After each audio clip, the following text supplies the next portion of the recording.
Welcome back dito sa channel natin. Dahil malakas nga ang ulan dahil mga bagyo, hindi tayo makapag-vlog sa labas kaya update na lang tayo dito sa ongoing pa rin na pagbubukas ng iba't ibang mga stores, mga restaurant dito sa bagong Gateway Mall 2 extension.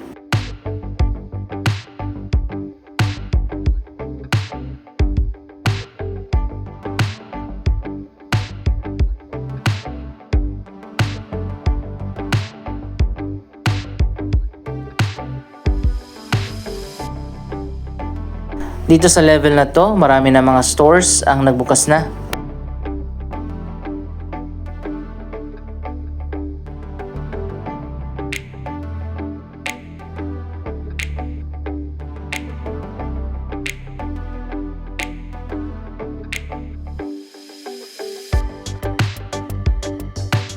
May bago ng gadget store dito, katabi naman yan ang iba't ibang malalaking sports at fitness stores.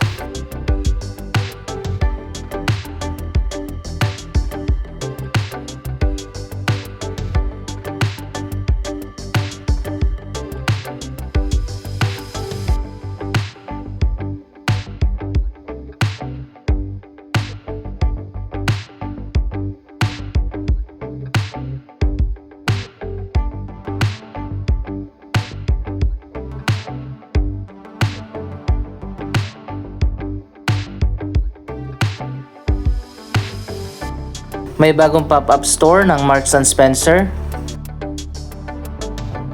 Ganon din dito sa kabila, mga flagship stores din.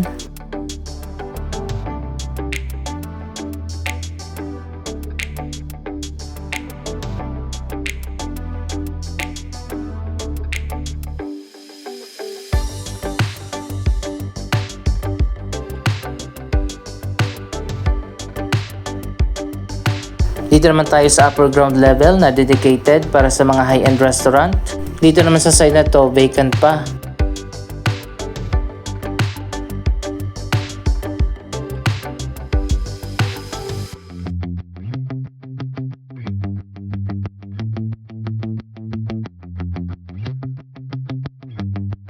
So ayan guys, marami pa rin spaces dito sa bagong Gateway Mall 2.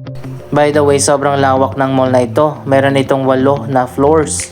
Kaya naman di nakapagtataka kung marami ang vacant dahil nga sa dami ng commercial space na available. Medyo confusing kapag hindi kayo familiar sa layout ng mall dahil meron itong mga mezzanine floor, 2 upper ground floor, may lower ground floor at 5 main floor level.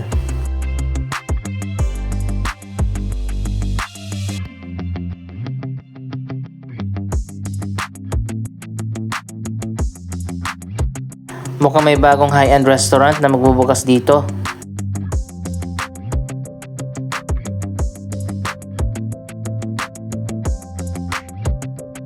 Dito sa side na to, Wolfgang Steakhouse pa lang yung open.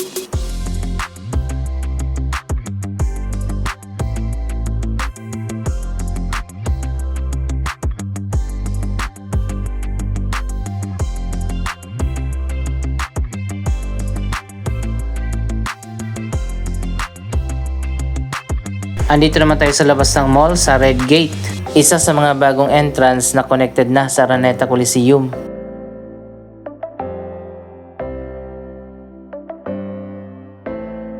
Marami pa mga bagong entrance na connected sa Araneta Coliseum. Meron pa doon sa taas ng mall.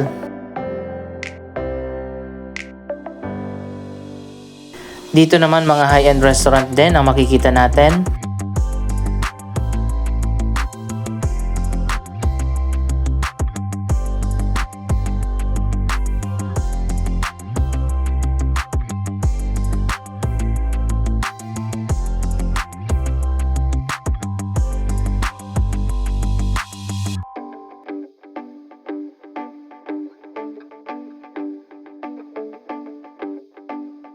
So ayun guys, sobrang lakas nga ng ulan dahil sa bagyo.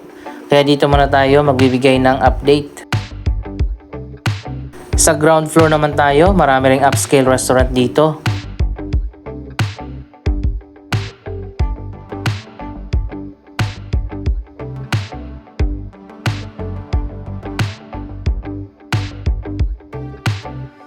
Dito rin makikita ang isa sa mga attractions sa bagong Gateway Mall 2, ang Indoor Lagoon na may fountain.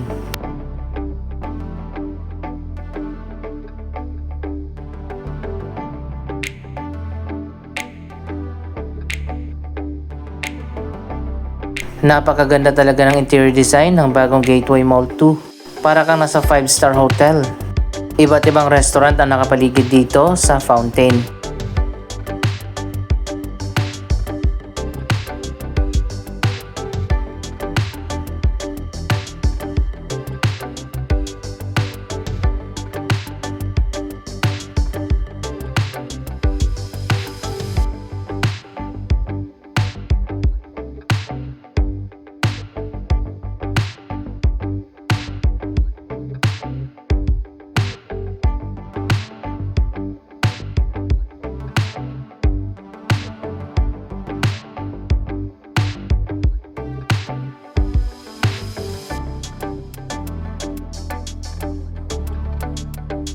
Dito naman yung iba't ibang mga cafe.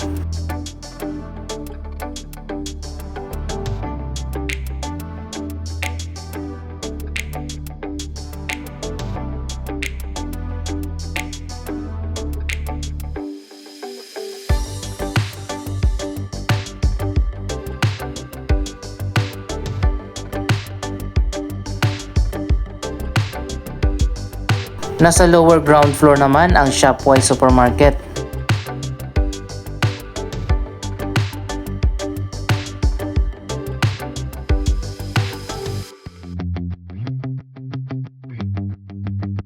Lumipat na nga dito sa bagong Gateway Mall 2 ang Shopwise na ang dating location ay nandun sa gitna ng Araneta City na ngayon ay occupied na ng isang indoor theme park.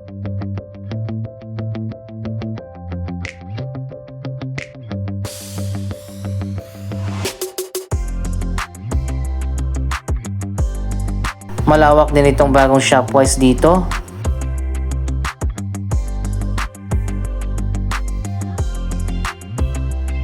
Sa taas naman tayo, may mga restaurant at ang palengke. Ito ay isang modern at fusion style na food market na may mga restaurant din.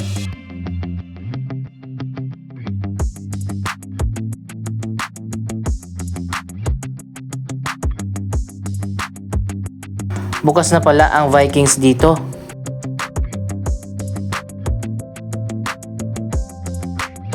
Katabi naman yan ang Red Crab.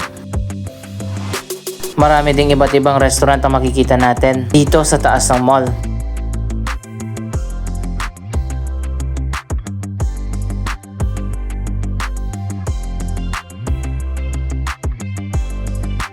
Andito na tayo sa pinaka-atrium na nasa second level ng mall. Dito rin makikita ang Quantum Sky View. Pero ganito ang itsura niya kapag hindi nakabukas yung Quantum Sky View.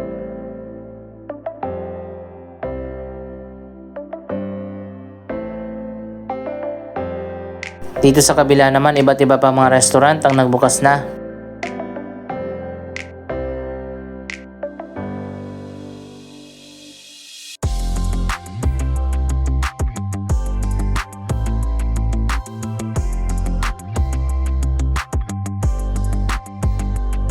Sa sobrang lawak nga ng bagong Gateway Mall 2, hindi pa rin talaga mapuno ang mall na ito. Siguro sa tingin ko nasa 50 to 60% na ng mall ang occupied. Pero marami pa mga bagong stores na coming soon.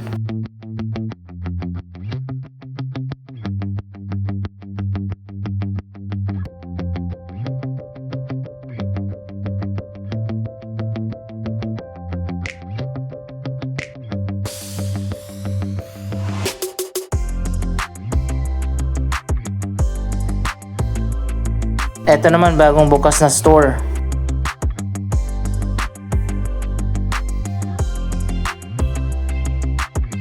May dalawang malalaking Korean store ang magbubukas pala dito. Bukas na rin ang Watsons.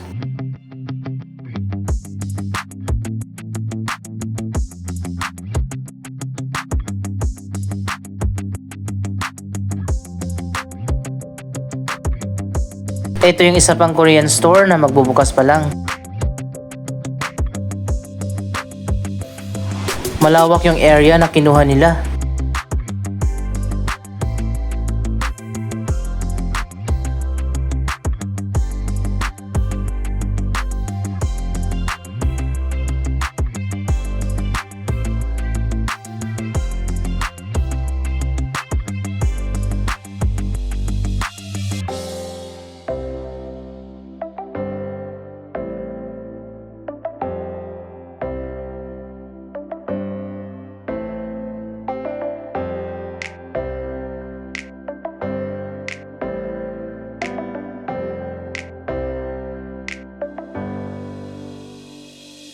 Dito sa side na to, isa lang ang restaurant.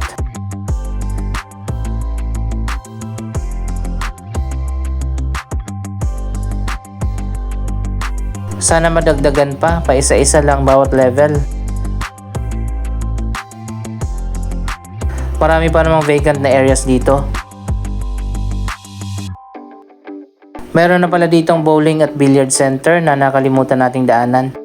Isa pang malaking fitness at lifestyle center ang magbubukas pa lang.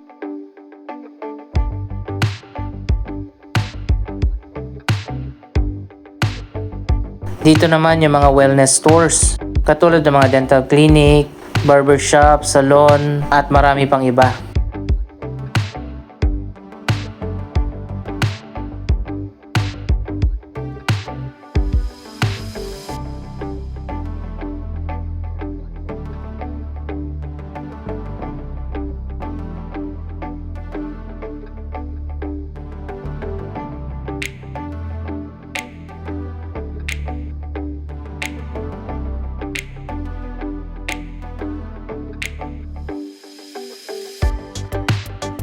Mas maganda talaga kung nakabukas ang Quantum Sky View. Madilim at walang buhay ang atrium kapag naka-off.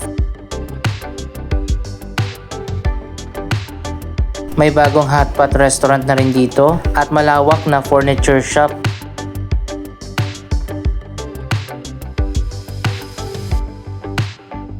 Meron dito malawak na anime exhibition area.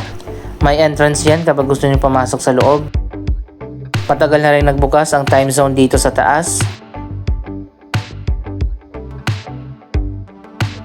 Napakaganda rin at world class ang cinema dito.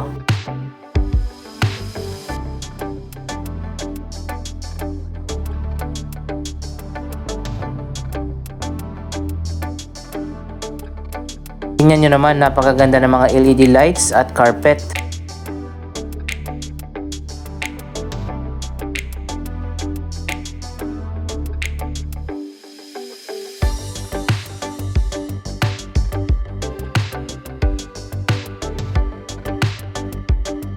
Marami na rin nagsasagawa ng premiere ng mga pelikula dito dahil sa napakagandang cinema area.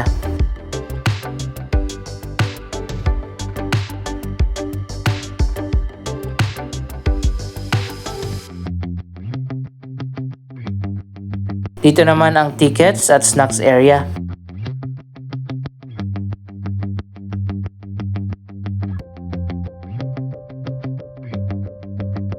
Katabi naman yan ang magiging bagong food court na ngayon ay ongoing pa rin na ginagawa. Pero sa ngayon may mga LED lights na nilagay dito. Napakalawak pa naman ang magiging bagong food court. Nasa 150 ang mga food outlets na magbubukas. Sana by December bukas na yan. Connected naman sa bagong Gateway Mall 2 ang Ibis Styles Hotel. Andito tayo sa rooftop sa Sky Garden.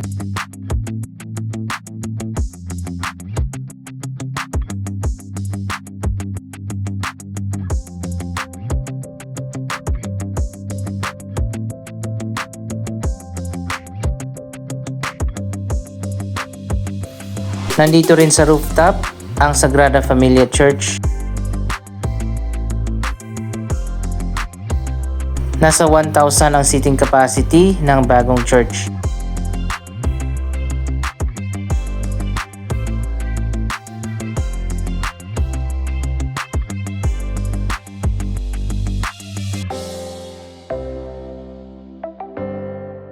So ayun guys, mukhang marami pa mga bagong stores ang magbubukas dito. Anong masasabi nyo sa progress ng bagong Gateway Mall 2? Mag-comment lamang dyan sa baba ng inyong mga reaksyon. Maraming salamat sa inyong panonood. Don't forget to like, share, comment, at subscribe. Thank you for watching.